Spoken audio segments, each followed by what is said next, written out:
menutup aurat di luar salat dengan menutup aurat dalam salat.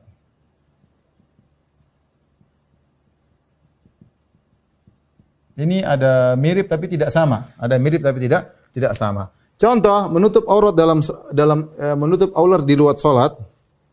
Menutup aurat di luar salat ya. Bagi laki-laki apa? Yang yaitu dari lutut, antara lutut sampai pusar ya. Antara lutut sampai pusar. Antara lutut tidak termasuk aurat ya. Antara lutut hingga pusar. Bagi laki-laki antara lutut hingga pusar. Pusar tidak termasuk aurat, lutut tidak termasuk aurat. Aurat di bawah pusar sampai sebelum lutut, itu namanya aurat. Paha ada khilaf di kalangan para ulama ya. Tetapi dalam salat beda laki-laki ya. Bagi laki-laki ada tambahan menurut mazhab Imam Ahmad ya. Antara lutut hingga pusar plus tambahan yaitu menutup pundak. Menutup pundak ya. Seorang sholat tidak boleh pundaknya terbuka, harus tertutup. Ini di antara pendapat Imam Ahmad rahimahullahu taala, mufradat Imam Ahmad. Yang lain tidak berpendapat. Yang lain berpendapat hukumnya sunnah menutup pundak ya. Menutup pundak hukumnya sunnah. Adapun Imam Ahmad mengatakan wajib, harus pundak ditutup, ditutup. Ini contoh bahwasanya aurat dalam salat beda dengan aurat di luar salat. Kita bicara bagi wanita misalnya, bagi wanita.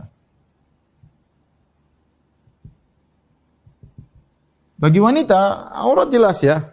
Misalnya sebagian ulama berpendapat ya. Sebagian berpendapat contoh, bagi wanita kaki aurat.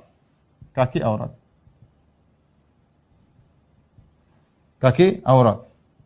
Wajah aurat atau bukan ada khilaf.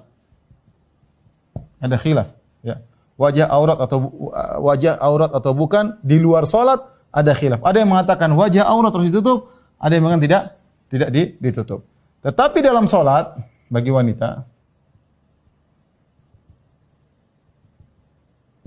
ya. Wajah bukan aurat. Sepakat, wajah bukan aurat. Dalam salat dibuka, jangan ditutup. Justru disuruh dibuka. Kalau di luar salat wajah ditutup, tapi masalah itu aurat atau bukan urusan lain, tapi disunahkan untuk ditutup. Adapun dalam salat wajah bukan aurat. Kemudian kedua tangan kaf di sini sampai sini boleh dibuka.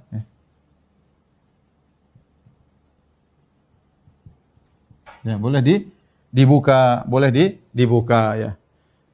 Hanya saja khilaf di kalangan para ulama, apakah kalau kita salat wanita ini salat Allahu Akbar, apakah ininya boleh terbuka? Ininya dalam telapak tangan jelas boleh dibuka. Tapi bagaimana dengan punggung tangan? Punggung tangan, maka ada khilaf punggung tangan apakah dalam salat boleh terbuka atau tidak. Saya lebih condong akan bolehnya punggung tangan karena banyak ulama mengatakan al-yadan, dua tangan ya. Dan tidak ada spesifik mengatakan bahwasanya yang hanya boleh dibuka adalah bagian telapak, kalau sini harus ditutup. Wallahu a'lam bishawab, ada khilaf dalam masalah ini, tapi menurut saya sebagaimana pendapat Ibnu Taimiyah dan yang lainnya bahwasanya kedua tangan boleh kebuka, baik bagian dalam maupun punggung. Ya, wallahu a'lam bishawab. Kalau mau hati-hati mending ditutup daripada kita masuk dalam masalah khilaf, tapi yang benar tidak jadi masalah. Kemudian juga misalnya kaki ya. Kaki juga ada khilaf. Sebagian ulama berpendapat kaki terlihat enggak ada masalah. Kalau enggak salah ini mazhab Hanafiyah, tidak jadi masalah kaki salat kelihatan kaki wanita. Kaki wanita, ini kita bicara tentang wanita. Kaki terlihat enggak ada masalah. Makanya terkadang kalau kita Masjid Nabawi, kita dapati banyak orang ibu-ibu ya, saya sering ditanya oleh para jamaah umrah, jamaah haji, kita dapati ibu mereka salat kakinya terbuka. Ya karena memang ada pendapat mengatakan dalam salat kaki dibuka enggak ada masalah. Kaki dibuka tidak jadi masalah. Di luar salat adalah aurat. Kemudian juga misalnya wanita masih belum balik, masih umur 6 tahun pengin salat. Apakah dia boleh sholat tidak pakai jilbab? Harus pakai jilbab. Kalau dia di luar rumah, untuk di luar sholat, dia tidak apa-apa tidak pakai jilbab. Karena dia belum balik, masih 6 tahun. Tapi ketika dia sholat, dia harus pakai jilbab, tutup badannya, kecuali wajah dan tangannya. Ya. Ini maksud saya beda antara menutup aurat, antara dalam sholat dan di luar sholat. Maka jangan disamakan. Dalam sholat punya aturan tersendiri. Ya. Dalam sholat punya aturan tersendiri. Ya.